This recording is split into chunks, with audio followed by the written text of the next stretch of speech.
할렐루야. 물론 성령 하나님께서 이 자리에 우리 가운데 함께 계실 줄로 믿습니다. 독일의 유명한 철학자 가운데 잉거설이라는 그런 무신론 철학자가 있어요. 이 사람은 어느 강연에서든지 아주 열광을 하면서 하나님이라는 존재, 신이라는 존재는 존재하지 않는다라는 아주 열광을 하는 사람으로 유명해요. 그래서 어느 날 사람들을 많이 모아놓고 이 무신론에 대해서 강의를 하며 열을 내고 있었어요. 그런데 강연의 절정에 도달하자 그는 갑자기 자기 차오있던 시계를 강단 위에 올려놓고 마치 하나님께 도전장을 내듯이 이렇게 말합니다. 하나님이여, 나는 당신에게 이제 5분이라는 시간을 주겠어. 나는 5분 동안 당신을 저주할 것이요, 입에 담지 못할 그런 욕을 할 것이요, 당신이 살아있다면 당장 나를 벌하시오.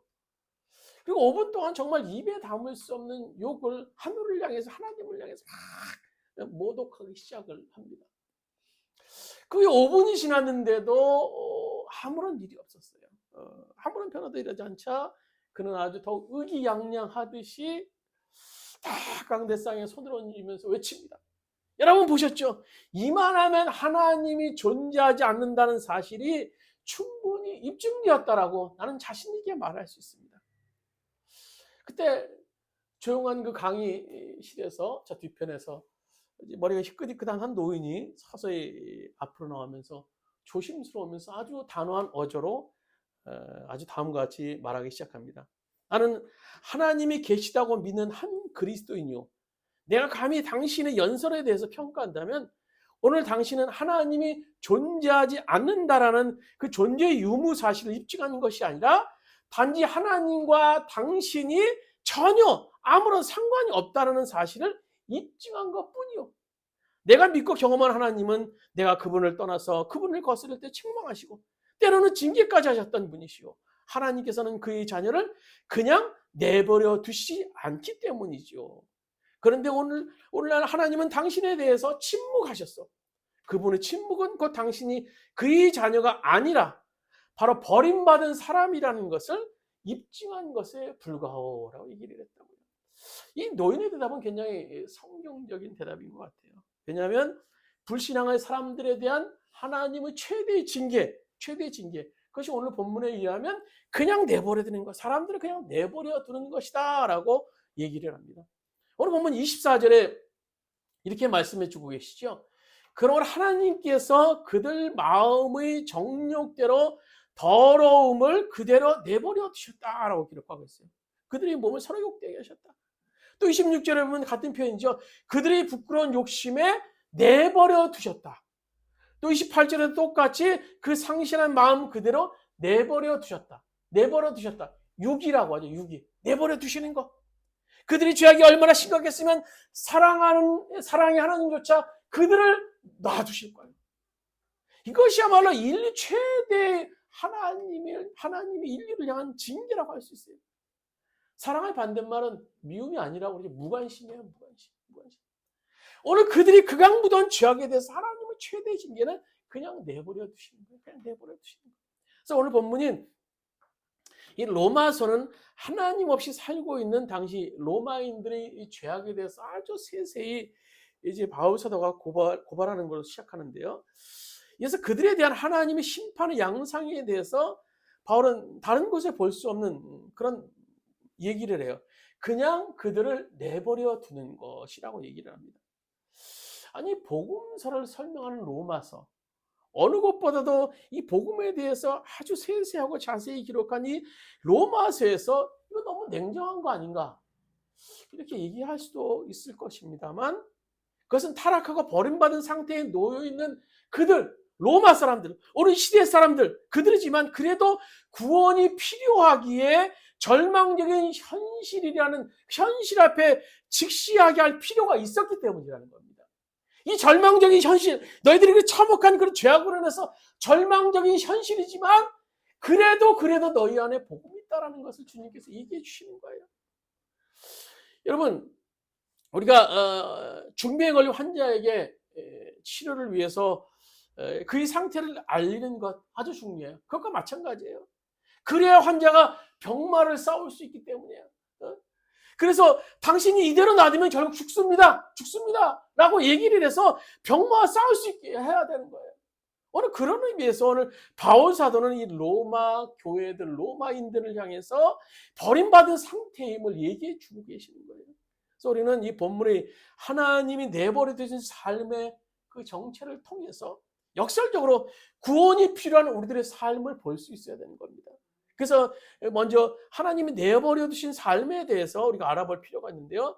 18절에서 20절 말씀 보면요. 불의로 진리를 막고 있는 삶이 그들이 하나님 내버리신 삶의 정체임을 말씀해 주고 있어요. 우리 18절부터 한번 20절까지 한 목소리로 한번 읽도록 하겠습니다. 하나님의 진노가 불의로 진리를 막는 사람들의 모든 경건하지 않음과 불의에 대하여 하늘로부터 나타나나니 이는 하나님을 알만한 것이 그들 속에 보임이라. 하나님께서 이를 그들에게 보이셨느니라. 창세로부터 그의 보이지 아니하는 것들, 그의 영원하신 능력과 신성이 그가 만드신 만물에 분명히 보여 알려졌나니 그러므로 그들이 핑계하지 못할지니라. 오늘 18절 말씀에 보면 진리를 막고 있다라고 이러고, 진리를 막고 있다. 진리를 막고 있다라는 뜻이 뭐고, 진리란 도대체 뭔가? 진리에 대해서 19절 서두에 설명해 주고 계시죠. 이는 하나님을 알만한 것이다. 진리는 하나님을 알만한 것이다 라고 얘기를 해주고 있어요. 이 진리는 하나님을 알만한 것, 하나님을 알만한 것인데 그 진리 속에 사람들이 있음에도 불구하고 진리를 사람들이 거절하고 있다. 그래서 그 진리를 스스로 막고 있다라고 바울 사도는 얘기하고 있는 거예요. 어떻게 막고 있다라는 겁니까? 하나님을 알만한 진리가 우리 속에 있다라는 거, 우리 속에. 그리고 밖에도 있다라는 겁니다. 그 예로 20절에 보면 바울 사도가 자연 속에 하나님의 충만한 은혜가 영광이 있다라고 얘기해 주고 계시죠. 20절 말씀 보면 창세로부터 그의 보이지 아니하는 것들, 곧 그의 영원하신 능력과 신성이 그가 만드신 만물에 분명히 보여 알려졌나니 그러므로 그들이 핑계치 못할지니라 라고 기록하고 있어요. 하나님이 창조하신 이 세계를 통해서 하나님을 알 수 있는데요. 하나님이 창조하신 이 세계는요, 하나님의 하나의 예술 작품입니다. 예술 작품, 이 세계는요. 여기서 20절 말씀이 이제 그 근거를 우리가 볼 수 있는데요. 20절 말씀 중간에 보시면 그가 만드신 만물에 대해서 그가 만드신 만물 이렇게 얘기하고 있어요. 그래서 하나님의 창조물을 가리키는 단어인데요. 이 원어에는 포이에마라고 기록, 포이에마. 그것이 이제 번역된 말인데요. 그 만드신 만물. 그래서 이 포에마는 그 원천어는 영어의 포엠 그러죠. 포엠, P-O-E-M, 시의 뿌리를 두고 있는 그런 단어입니다. 포에마. 그래서 조각가나 화가, 토기장이나 시인들이 예술 작품을 창조하는 거예요. 창조하듯이 하나님은요 예술가가 되셔서 만물을 창조하시는 거예요. 예술가가 자기 작품을 만들 때 설계하고 계획하고 자기 의도와 헌신의 힘을 다해서 만드는 것이 예술 작품이에요. 오늘 하나님이 이 만물을 창조하실 때도 마찬가지예요. 이 만물 속에 본인의 의도와 계획과 사상과 본인의 능력이 모든 것이 이 만물 안에 충만히 들어가 있는 것을 우리가 볼 수 있어야 되는 거예요. 그가 만드신 오늘 만물에 분명히 보여져 알려졌다라고 오늘 20절에 기록해 주고 있어요. 그런데 죄가 가리면요 하나님의 예술 작품을 보고도 볼 수가 없어요. 창조하신 하나님의 모습을 보지 못하기 때문이에요. 죄가 하나님의 창조 세계를 볼 수 있는 눈을 가리고 귀를 막아버려서 하나님의 세계를 보고 있음에도 불구하고 보고 듣지 못한다는 겁니다. 또 진리도 밖에 있는 것이 있죠. 우리들 마음속에 있어요. 마음속에. 우리들 안에. 밖에 있는 것은 창조의 세계고 우리들 안에 있어요. 19절 보면 이렇게 기록하고 있죠. 이는 하나님을 알만한 것이 그들 속에 보임이라. 하나님께서 이를 그들에게 보이셨느니라 라고 말씀해 주고 계세요. 철학자 칸트가 이런 말을 했어요. 저 밤하늘에 무수히 많은 별들이 반짝이고 내 마음속에는 양심의 도둑일이 하루에도 수없이 많이 빛나고 있다라고 얘기해 주고 있어요. 하나님께서 우리 인간들에게 양심을 심어주셨어요. 양심을 심어주셨어요. 그래서 하나님을 알게 하셨어요. 우리 양심이 하나님을 알만한 하나의 진리라고 할 수 있는 겁니다.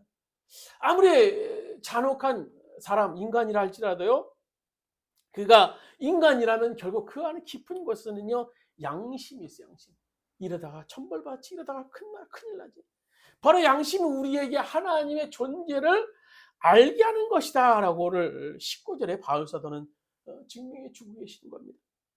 그래서 이런 하나님을 알 만한 분명한 진리가 우리 가운데 존재하고 있음에도 불구하고 오늘 성경이 말하기를 불의로 진리를 막고 있다라고 말씀해 주고 계세요.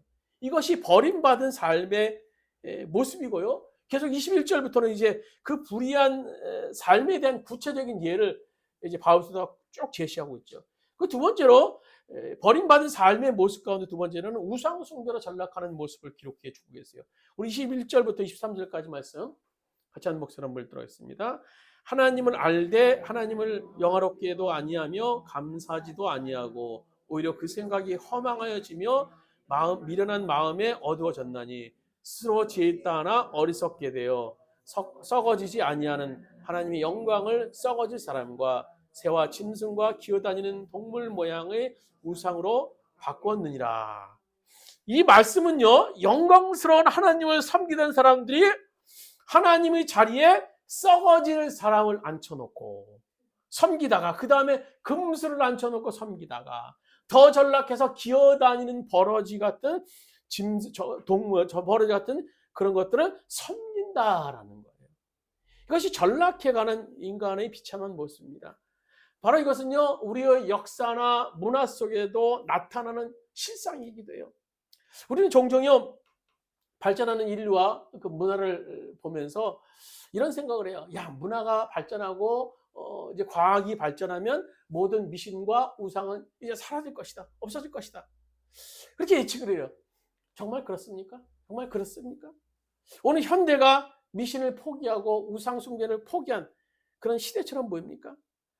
보세요. 어떤 의미에서 보면요. 오늘날은요, 우리가 살고 있는 현대는요, 미신이 최고, 우상 숭배가 최고의 정점을 이룬 시대라고 할 수 있어요.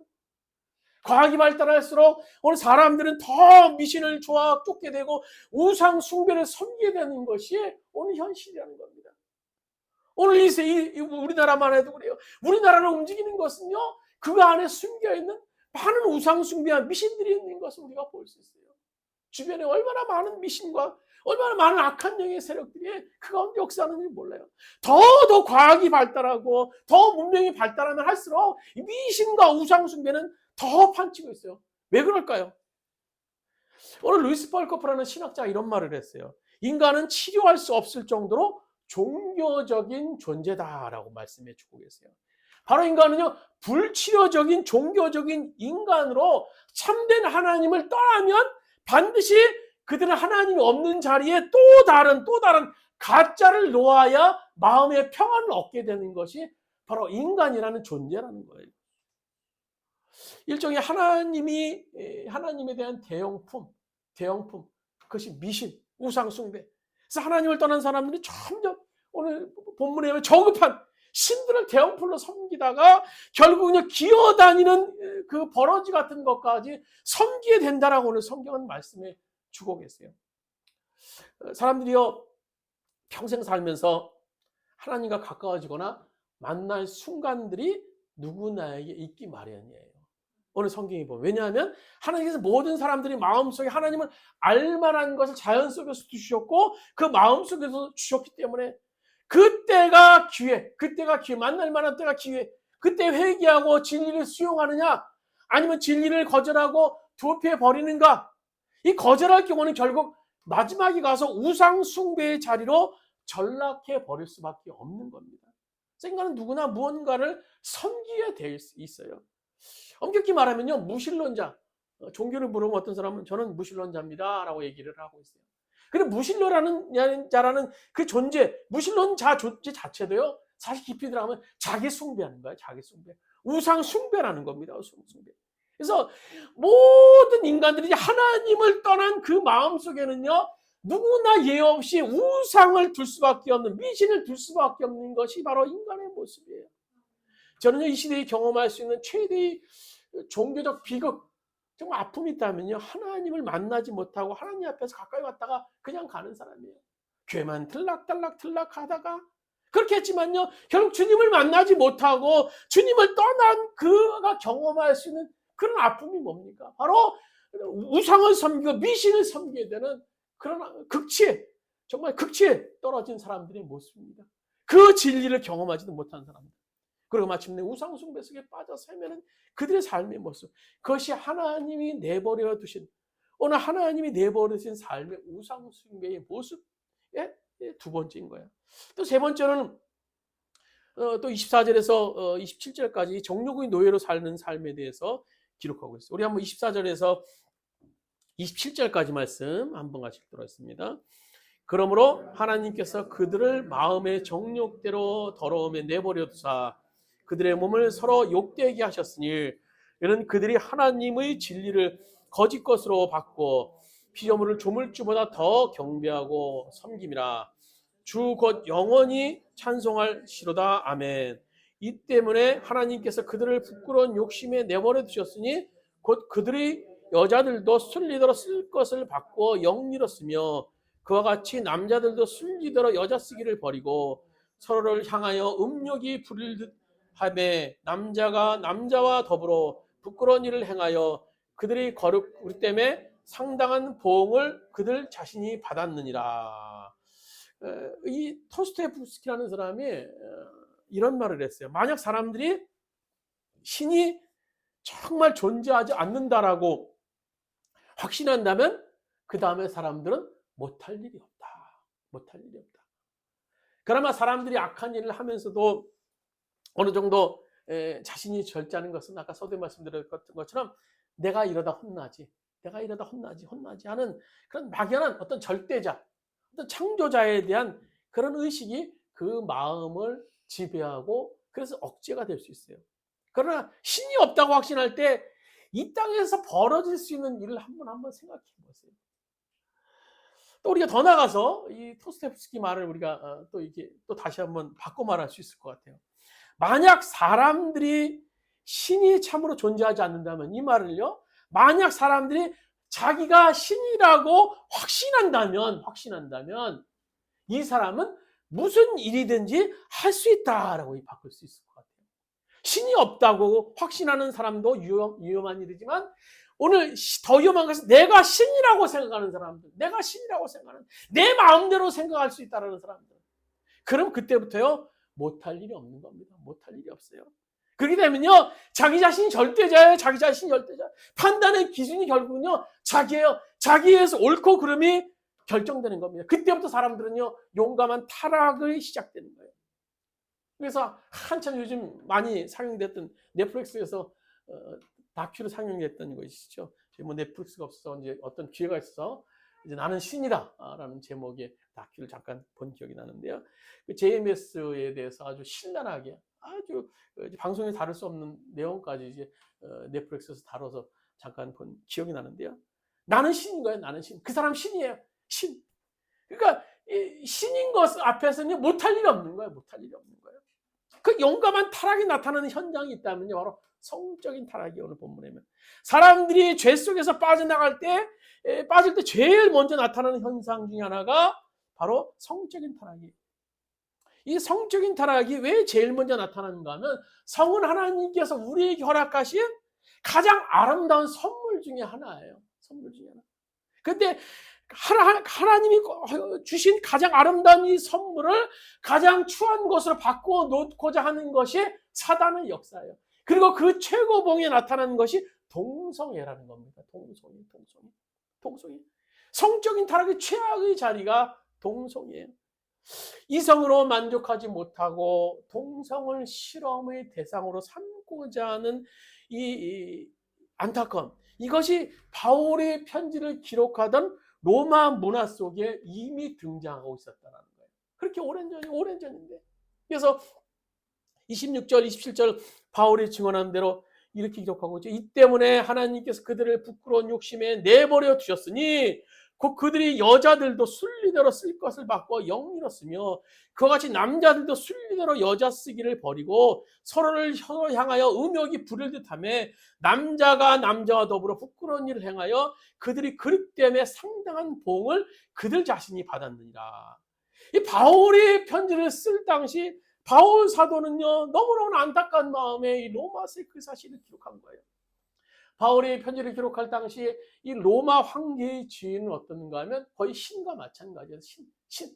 자기가 신입니다. 자기 신. 로마 황제는요, 숭배의 대상이 하나님을 섬기는, 신을 섬기는 것과 마찬가지. 신이었어요. 신 자체가 로마 황제였던 겁니다. 그 황제가 못할 일이 뭐가 있겠어요? 그들은 수많은 여자들을 자기의 성적인 유의 대상으로 삼기 시작했어요. 그런데 그 황제들은요, 그것으로 만족하지 못했습니다. 그래서 더 나가서 마침내 이 성적 타락의 극치라고 해서 동성애를 이제 그들 가운데 그 황제는 행하기 시작했어요. 그래서 사람들을 동성을 자기의 어떤 사랑의 대상으로 실험하기 시작했어요. 그래서 흥미로운 기록 사실을 보면 흥미로운 것은요, 로마 황제의 15명 중에 14명이 동성애자였다. 동성애자. 그리고 더 놀라운 사실은요, 그 당시에 그 동성애자, 로마의 황제의 동성애자 대상이 로마의 철학자들이라는 거예요. 철학자. 로마의 황제를 만들었던 그런 작업을 했던 로마 황제의 철학자, 로마의 철학자들이 동성애자였다는 겁니다. 그래서 대부분 역사를 보면 대부분 이 철학자들이 동성애자였다라고 기록하고 있어요. 그리고 로마 역사학자 이 타키투스의 책에 의하면요, 로마 황제의 최대의 고민이 성병을 처리할 정도로 굉장히 심각했다라고 해요. 그래서 바울은 오늘 본문에서 인간이 떠났을 때 우상 숭배와 정욕의 노예로 전락하면서 죄악의 최고의 정점이 동성애라는 거예요. 그럼 이것이 과연 지나간 그런 과거의 로마의 비극입니까? 오늘 우리 시대에 살고 있는 이 시대는 어떻습니까? 20세기 중반부터 불어왔던 포스트 모더니즘, 그러니까 문학이나 철학, 예술 작품에 등장했던 이 포스트 모더니즘의 사조, 경향성, 이것이 지난 수십 년간 또 21세기에 이제 접어들면서 시대 정신으로 자리를 잡았어요. 포스트 모더니 근대 이후 산업화, 기술화 지난 이후에 이제 소위 말해서 배가 불른 시대를 맞이하는 그 포스트 모던 시대라고 해요. 그러니까 이 포스트 모던 사상은요, 아주 TV, 이제 라디오를 통해서 점점 번지기 시작하다가 이제 인터넷 매체, 더 나아가서 빠른 인터넷을 통해서 우리의 사고방식과 우리의 사회 구조에 이제 거의 자리 잡을 정도로 되어 있다는 거예요. 왜 포스트 모던이 문제가 하면 이 기본 틀은요, 상대주의예요. 상대주의. 포스트 모던. 진리가 없어요. 진리가 없는 겁니다. 상대주의. 나도 옳고 너도 옳고 모두가 옳으니 모든 것이 다 포용한다라는, 참 듣기 좋은 말처럼 보이는데 진리가 없는 거예요. 그래서 조선시대 한 일화 가운데 이 포스트 모더니즘을 잘 설명해주는 그런 일화가 있어요. 황희정승 집안에 하인 두 사람이 막 싸우고 있었어요. 네가 옳냐 내가 옳냐. 그래서 서로 입장 차이를 좁힐 수 없으니까 우리 주인이 황희정승에 가서 네가 옳은지 내가 옳은지 한번 판단을 받아보자. 그래서 한 주인이 막 황희정승에게 A라는 하인 얘기를 해서 저는 이렇게 했습니다. 너무 억울합니다. 그래? 참 네 말이 옳네. 또 B라는 또 하인이 또 얘기를 해. 난 이렇게 했어요. 참 억울합니다. 네 말도 없네? 그 얘기를 옆에 있던 황희정승 부인이 황희정승을 버럭 소리치는 거야. 아니 이 사람 말도 없고 저 사람 말도 옳다 그러면 누가 옳은 거야? 판단을 내려주랴. 누가 옳은지 판단을 내려줘야 되는 것이 아닙니까? 당신이 그게 뭡니까? 그 황희정승이 듣고 있다. 자네 말도 옳네. 부인 자네 말도 옳네. 다 옳은 거야. 다 옳은 거야. 내 말도 옳고 네 말도 옳고 다 옳다라는 거예요.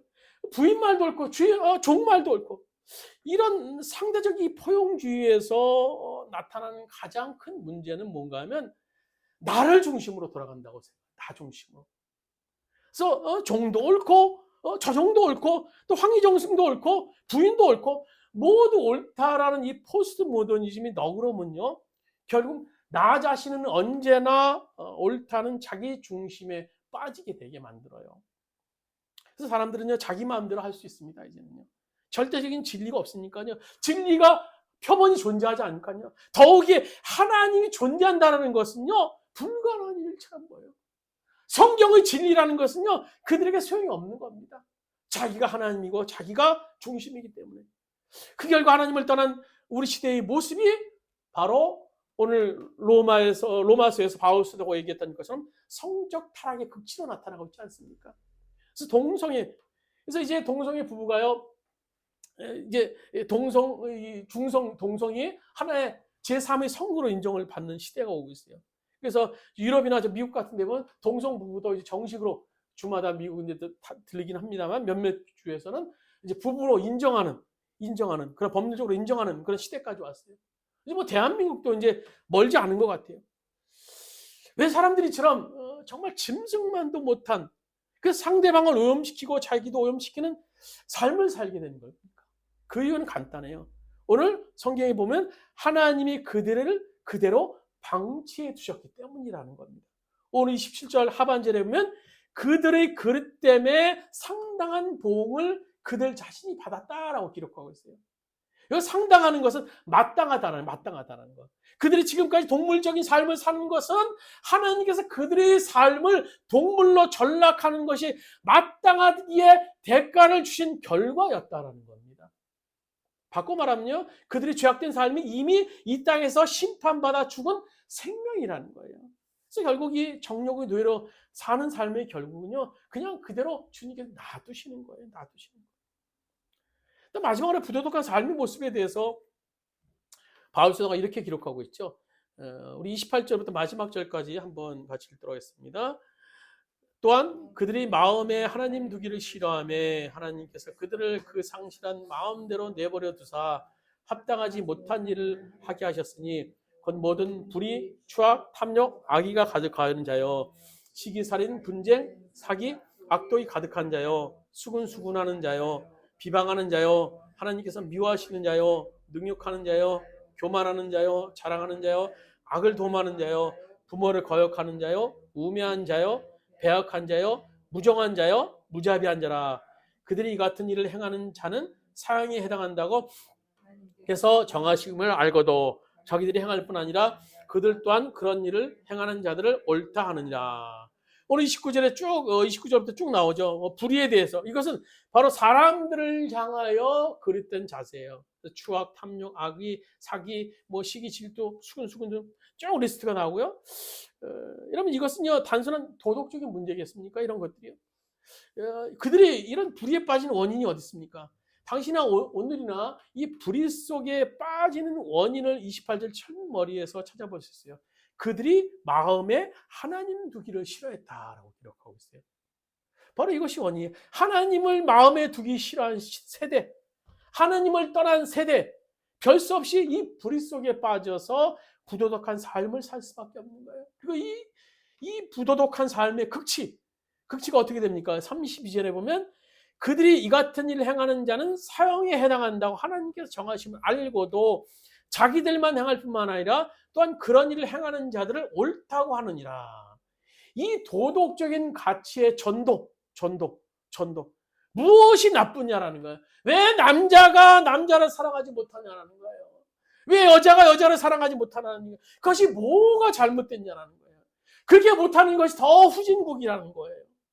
자연의 이치를 역행하는 것을 알면서도 그 마음의 양심에 들려오는 소리가 있으면 알면서도 오히려 정당하다고 외치는 이 가치가 전도된 오늘날의 세태, 탐욕과 또 악의와 시기와 살인, 분쟁, 사기, 악독. 사람들이 이런 부도덕한 사회의 이 죄악의 문제를 해결하기 위해서 도덕적인 개혁운동, 사회적인 개혁운동을 제창하지만요. 그러나 그런 것은 절대 치유되지 않아요.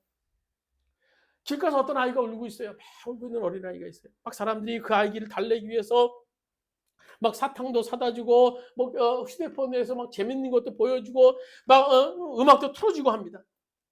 어떻게 해결해야 그 아이가 울음을 그칠 수 있을까요? 우는 아이는요, 엄마를 만나야 돼요. 어거스틴이 얘기한 그 유명한 말이 있죠. 하나님, 우리가 하나님께 돌아가서 그분 안에 쉴 때까지는, 그분이 품 안에 쉴 때까지는 나에게 결코 평안함이 없느니라.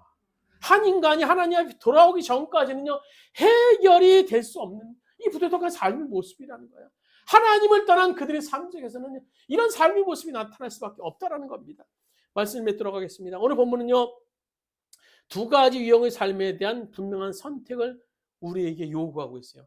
18절 말씀대로 하나님의 진노가 불의로 진리를 막는 사람들이 모든 경건하지 않음과 불의에 대하여 하늘로부터 나타난다. 그러니까 하나의 삶의 모습은요, 불신앙의 삶으로 하나님의 진노를 피할 수 없는 삶입니다. 왜냐하면 그 진리를 막고 있기 때문에. 그래서 오늘 본문은 이 시대의 모습을 아주 적나라하게 또 로마의 모습을 통해서 오늘 우리 시대의 모습을 어쩜 그렇게 적나라하게 그리고 있는지 몰라요. 이런 세상에서 과연 구원이 존재할 수 있을까? 이런 세상 속에서 과연 구원받을 수 있을까? 누가 구원받을 수 있을까? 하는 어떤 절망감을 갖게 되는 것이 사실인 것 같아요. 그러나 우리에게 소망이 있어요. 또 하나의 삶을 오늘 하나님께서 우리들에게 제시해 주고 계세요. 그리고 17절 말씀이죠. 17절 말씀 우리 한번 로마서 1장 17절 말씀 같이 읽도록 하겠습니다. 복음에는 하나님의 의가 나타나서 믿음으로 믿음에 이르게 하나니 기록된 바 오직 의인은 믿음으로 말미암아 살리려 함과 같으니라. 하나님의 복음은요, 진노로 끝나지 않고 우리에게 그 부끄러운 마음의 정욕에서 구출할 수 있는 길을 제시해 준 거예요, 여러분. 정말 주님께서 우리들의 삶의 모습을 보고 정말 이것은 이 죄악은 정말 내버려 둘 수밖에 없는 그런 죄악이지만 그 정도로 극심한 죄악이지만 주님께서 우리들에게 복음을 주셨어요. 복음의 능력으로 우리들을 변화시킬 수 있다라고 말씀해 주고 계세요. 우리로서 도저히 어떻게 할 수 없는 그 문제지만 그 죄악이지만 그래서 결국에는 하나님이 내버려 두심으로 유기할 수밖에 없어 죽을 수밖에 없는 존재들이지만 하나님께서는 그래도 그냥 내버려 두시지 아니하시고 아들 예수를 이 땅에 보내시다 이 문제를 해결하시기에 우리 가운데 함께 하시기를 원하셨던 겁니다. 그러면 우리가 이 파렴치한 이 죄악상 이 정말 이 로마서의 이 18절에서 마지막 절까지 기록된 이 죄악상 그래서 하나님께 내버릴 수밖에 없는 그 죄악상이 있다라는 사실을 깨닫고 주님을 나의 구주로 영접하고 주님이 나의 주님이 되기를 원하면 주님이 앞에 설 수 있는 그런 삶 주님 앞에 모든 것을 맡길 수 있는 그런 삶 그런 삶을 통해서 주님이 나의 구주이시며 주님 나를 다스려 주십시오 고백할 수 있는 우리 삶이 될 수 있기를 주님의 이름으로 축원드립니다. 우리 말씀을 생각하시면서 잠시 우리 합심해서 한번 기도드리시겠습니다. 주님 내 삶 가운데 주님 함께해 주십시오. 오늘도 정말 이 기록된 이 말씀의 이 죄악들 나는 그것보다 더 극악무도한 죄인입니다. 나는 그보다 더 심한 마음의 죄를 짓고 있습니다. 주님 복음으로 나를 변화시켜 주시옵소서. 복음의 능력으로 오늘 이 세계를 변화시켜 주시오. 우리를 변화시켜 주세요. 우리 주여 한 번에 주합심에서 기도드리겠습니다.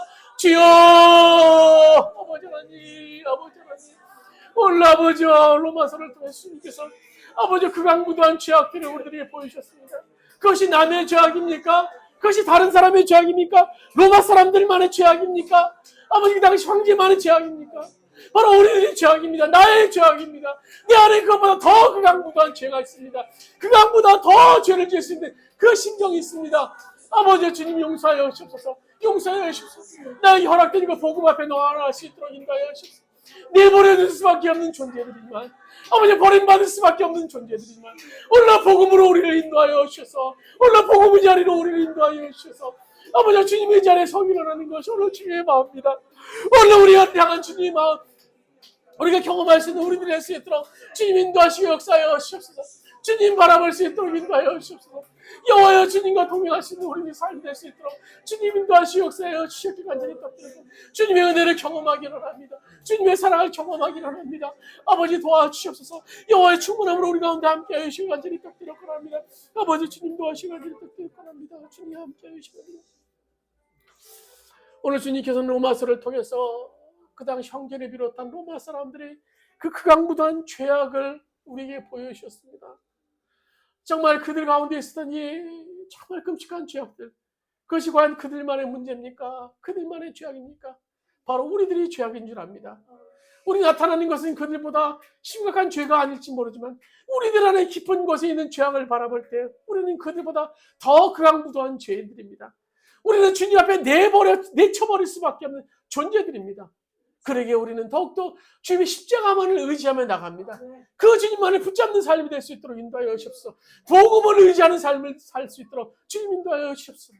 우리에게 선사하신 그 복음을 능력으로 우리가 거듭날 수 있다는 사실, 우리가 세워질 수 있다는 사실을 소망하며 삶을 살 수 있는 오늘 우리 모든 주원의 성도들 될 수 있도록 주 인도하여 주시옵소서.